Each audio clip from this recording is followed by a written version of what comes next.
Hello, recruit, and welcome to Astroneer Academy 306, Automation. The life of an Astroneer can be filled with very hard work. We build bases so that we can collect research bytes and gather resources in order to travel to other planets. And once we reach those planets, we build new bases, where we collect even more research bytes and gather even more resources. And then we take all of that stuff and start unlocking gateway chambers and engines and more. It can be exhausting. Have you ever wished that EXO Dynamics would introduce some new tools that allow us to automate some of this process? I mean, we're in the 25th century after all. Shouldn't we all just be kind of chilling in hover chairs, sipping all of our meals through straws while the robots do all the work? Well, recruit, EXO Dynamics granted our wishes, and today we're going to take a deep dive into all things automation. Of course, there are no hover chairs or food in a cup, but that's probably a good thing because I don't think that EXO Dynamics makes suits in extra large. They have, however, given us 3 research schematics for some really great stuff to introduce automation into our lives. And there's even more automation doodads and thingamajigs coming very soon to a research catalog near you. The current heartbeat of all things automation revolves around various sensors and a button repeater. All of these items have a relatively low byte cost, and they're crafted on a small printer with resources you can easily obtain early in your adventures, allowing you to begin incorporating automation into your base sooner rather than later. So let's take a look at each one, first with an overview of what it takes to get them, then we'll look at their basic functionality, and a bit later in today's course, we'll walk through some scenarios for each one. The button repeater requires 300 bytes and it's crafted from a single zinc. The power sensor requires 500 bytes and it is crafted from 1 zinc and 1 copper. When freestanding, the power sensor features 2 power cables. The battery sensor requires 750 bytes and it's crafted from 1 zinc and 1 graphite. And the storage sensor also requires 750 bytes, but it's crafted from 1 zinc and 1 quartz. So now let's look at the basic functionality of all 4 of these items. Let's start by talking about the things that they all have in common. You'll probably notice that all 4 have 2 main sections. There's the main body that allows you to interact with them and toggle their various states, or you can simply pick it up and move it around. At the very top is a separate zone that looks a little bit like a hook. That is your target pin. You can move that pin and attach it to practically any other object. You can also use it to create segment pins by simply clicking the button indicated on the tooltip. While the target pin will allow the repeater or sensors to transmit a signal to an object or objects, the segment pins do not. Instead, the segment pins allow you to do a couple of different things. First, it allows you to create neat and tidy runs for the small black cables. You can pick up and move the segment pins or even delete them altogether. Second, the segment pins also allow you to create additional branches off of your main cable, allowing you to create additional target pins or even more segment pins. And one final characteristic that they all have in common is that they can all be slotted into a tier 1 slot, or you can attach them to objects or the ground, including walls and ceilings. The simplest of these items is the button repeater. It essentially pushes a button for you. You can trigger it manually through the tooltip, via activation slots on vehicles, with another button repeater or the various sensors, or with reaction slots. When activated, wires flash green and transmit a signal to the objects that you connected via target pins. And that then toggles those objects. Lights can turn off or on, fireworks can be launched, dynamite detonated, and more. Pretty much anything that you can interact with can be targeted via a button repeater. The battery sensor allows you to send a signal to objects that you can interact with anytime there is a change in the battery's charge. It has 3 settings. The first is charged or empty, and that causes the battery sensor to send a signal when the battery is either fully charged or fully empty. The second setting is charged or not charged, and it sends a signal when the battery reaches a fully charged state or when it begins to discharge. If you attach it to a battery that is already partially discharged, you'll notice that the battery sensor has a status of waiting for battery to be fully charged. And if you attach it to a fully charged battery, you'll see that it has a status of waiting for the battery to not be fully charged. The third setting is empty or not empty. This will cause the sensor to send a signal when the battery is fully discharged and then send a signal again when it gains any charge, however small. And this third setting can yield some rather odd results at times, causing things to cycle very quickly until it kind of reaches an equilibrium. The power sensor allows you to send a signal to objects that you can interact with anytime that there's a change in power. This sensor also has 3 settings. The first is power gained or lost, and it causes the sensor to send a signal when it does not detect any power, and again when it does detect power. The second setting, power lost, will only send a signal when the sensor goes from powered to not powered. And the third setting, power gained, will only send a signal when the sensor goes from not powered to powered. And then there's the storage sensor. Again, this sensor will send a signal to objects that you can interact with anytime there is a change in the storage that it is attached to. And just like the other two, it has 3 different settings. First, full or empty will send a signal when connected storage becomes full or when it becomes completely empty.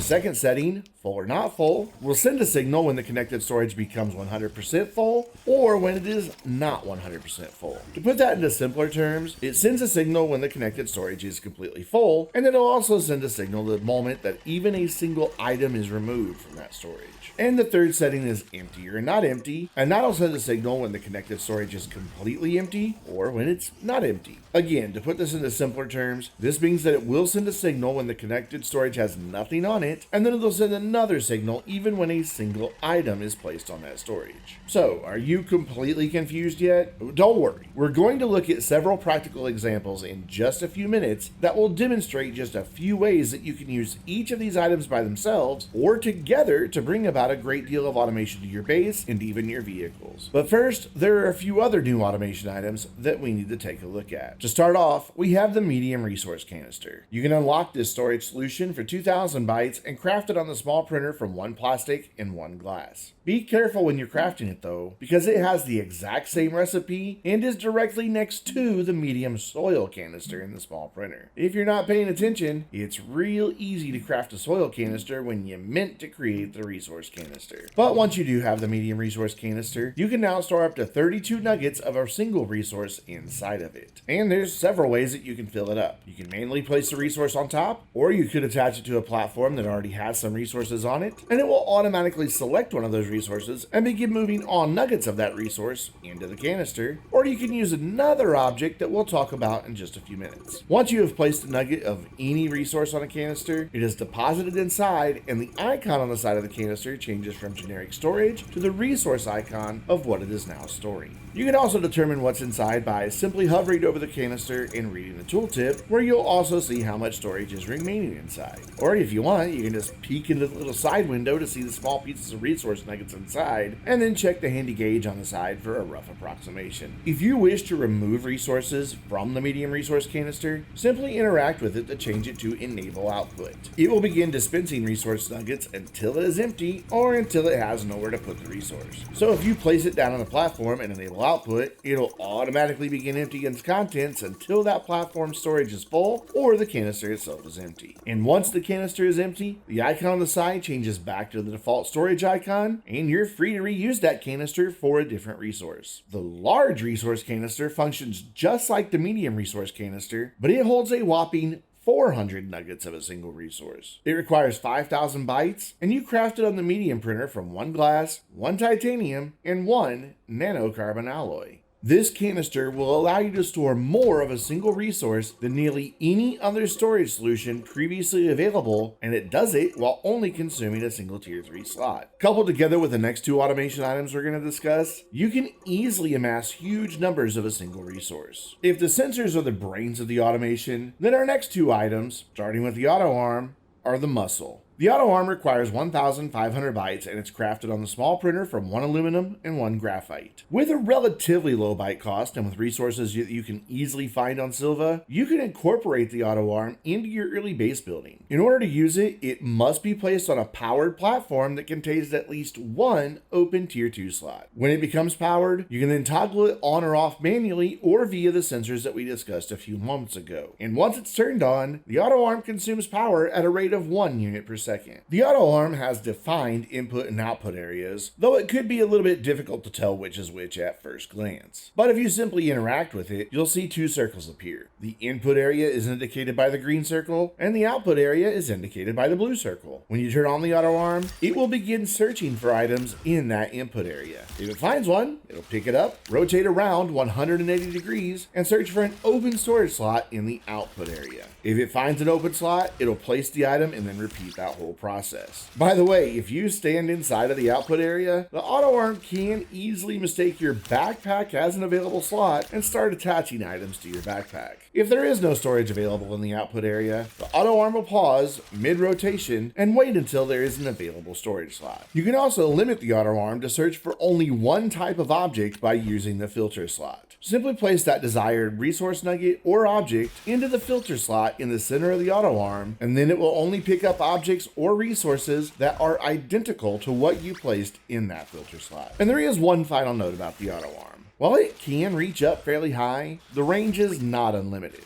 If you see that your auto arm is not releasing the object that it's holding onto and you think that there is available storage in the output area, you might want to check to see if that storage is just a little bit too high. The final bit of automation that we currently have available is the impressive auto extractor. It requires 7,500 bytes to unlock, and it is crafted on a large printer from 1 rubber, 1 tungsten carbide, and 2 steel. And it features 3 power cables for you to be able to plug it into your base or other power source. While powered on, the auto extractor will consume power at a staggering rate of 8 units per second. While that is very power hungry, it's also the most efficient method of gathering resources currently available from EXO Dynamics. When placed over a resource, it begins to extract that resource without disturbing the surrounding soil at what appears to be a rather slow rate. In fact, it takes 6 full cycles for the auto extractor to complete a single resource nugget. While that is much slower than you can dig up using your terrain tool or a vehicle drill, the auto extractor's strength lies in its efficiency. It will yield 15 to 16 times more resources per deposit than any other extraction method. So for example, if a patch of ammonium would yield 2 nuggets if you dug it up with your terrain tool, the auto extractor may provide up to 32 nuggets from that same deposit. But there is a lot that can go into the operation of an auto extractor, so let's take a look at the details. First, you'll notice the 3 cylinders have a meter that lights up at varying levels. That meter indicates how much of a given resource the auto extractor is currently placed over. So if it's sitting on top of a rather small deposit of a resource, the meters are not going to be very full. But if it's over a very large deposit, you'll see the meters nearly completely full. These meters give you a good indicator to select the best placement for your auto extractor. And they also serve as a great indicator for how much of a resource is still available after it has begun extracting resources. Second, you may have already noticed that there is a tier 2 storage slot all the way at the top of the extractor. When a resource nugget is complete, it will move to one of these slots. Or you could also place a medium storage silo, or a medium resource canister on that slot, and the auto extractor will automatically move completed nuggets to that attached storage. And honestly, you can attach any tier 2 object up there, though you won't really get much use from it. That's because once all the attached storage is full, the auto extractor will shut down until it has a place to resume storing completed nuggets. So while it may be tempting to attach a rover seat to the top of your auto extractor so that you can survey your surroundings from on high, it's not really the best use of this machine. Before we look at various scenarios to make use of all of these incredible automation items, let's first take a look at some existing items that EXO Dynamics have updated to work in conjunction with automation. The chemistry lab can now be toggled on and will continue producing a composite resource until it runs out of the required resources or until its storage is full. If you change recipes while it's turned on, the chemistry lab will most likely turn back off. It has also been updated so that it will wait to pull resources from your backpack until you actually turn it on, instead of simply when you have the control panel open. And a quick word of caution when cycling through that control panel. If you've just created a lot of graphene with the goal of using that graphene to create some titanium alloy, you might want to cycle through the control panel to the left instead of going to the right. If you cycle to the right, the very next composite is diamond, and the chemistry lab may get a bit overzealous and automatically begin turning your graphene into diamonds. Yeah, that's right. Even though EXO Dynamics assured us that the chemistry lab will turn off when you change recipes, sometimes it gets a little too excited about its job. Or maybe it just likes how sparkly the diamonds are. The research chamber has also been updated to remain on once you have turned it on. This means that you can simply turn it on and then place a research item into it, and research begins automatically. Additionally, there has been a change with the research chamber that negates a warning that we gave in Astroneer Academy 104. If you cancel research while there is an item in the research chamber, it will no longer be destroyed. Now you can simply resume research later, or even remove the research research item from the chamber. The atmospheric condenser has a few changes as well. Previously, if all available storage was full, it would simply turn off. Once you cleared the storage, you would have to turn it back on again. But now, the atmospheric condenser will remain on and resume gas production as soon as the storage is cleared. Both the smelter and all shredders will no longer drop nuggets of resources or scrap on the ground. Instead, they will now simply pause operations until they have available storage or the output slot is cleared. And finally, a soil centrifuge, EXO request and trade platforms, and all printers, along with all the other items that we've discussed today, can be triggered to start by repeaters and sensors. In fact, nearly any object that you can interact with can be triggered by these sensors and the button repeater. So let's now take a look at some of the automation items in use and quickly talk about how each is set up and how it works. First, we have a very simple scenario that will automatically turn lights on at dusk and back off at dawn, and it uses a power sensor and a solar panel to do it. In this scenario, I'll be using a small solar panel, but this can be achieved with any solar panel of any size. I simply attach the power sensor to the same tall platform as the small solar panel, and then set the power sensor to power gained or lost. Then I created a short segment to the rear of the tall platform. From there, I created a branch and attached a target pin to the rear of the tall storage at the right, and another branch to attach a target pin to the rear of the tall storage at the left. Then I connected the power cables of each medium platform C to my base, leaving the tall platform disconnected. Finally, I attached floodlights to the remaining storage slots on both of the tall storage, and then turned them off because, well, it was daytime and I only wanted them to turn on at night. Now when the sun goes down and the solar panel stops producing power, the power sensor will send a signal that toggles the lights,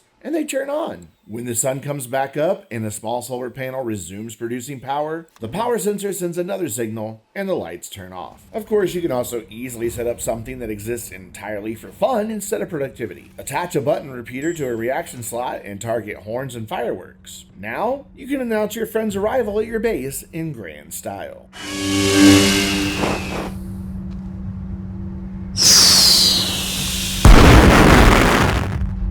Our next example is a fairly simple one that allows you to drive your tractor or rover without worrying about turning a generator off or on. We're using a large rover, medium generator, and carbon for this example, but this scales up and down using either generator and nearly any land vehicle. Simply attach a battery sensor to the rover and set the sensor to charge or empty. Then attach the medium generator and storage with carbon and turn the generator on. Once the rover battery is full, the battery sensor will automatically turn the generator off. Now as you drive, when your battery becomes fully discharged, the battery sensor will turn the generator on again and recharge your rover. And this can be especially handy if you also have some extra batteries attached to storage on your rover, as the generator will remain on until they are fully charged as well. Another fairly simple setup allows you to collect a lot of a single resource with minimal effort. We'll need 2 RTGs, an auto extractor, an auto arm, and 1 large resource canister, along with some platforms for the RTGs, auto arm, and canister to sit on. And now it's important to note, 2 RTGs are not going to provide us enough power for each item that we're using today. The auto extractor and auto arm together are going to consume power at a rate of 9 units per second, but those 2 RTGs are only providing a combined 8 units per second. Now, this does mean things will move slower, but our goal here isn't speed, it's quantity. So find a nice deposit of a resource and set up your auto extractor on the spot that the 3 meters indicate is best. Then place your auto arm onto a platform with the input area in the range of the single slot output on the auto extractor. Now set up your other platform and large resource canister in the output area of the auto arm. Connect all the platforms and extractor together, connect the platform with the RTGs, and turn the auto arm on and turn on the extractor. Now you can go about your adventures while the resource is collected automatically.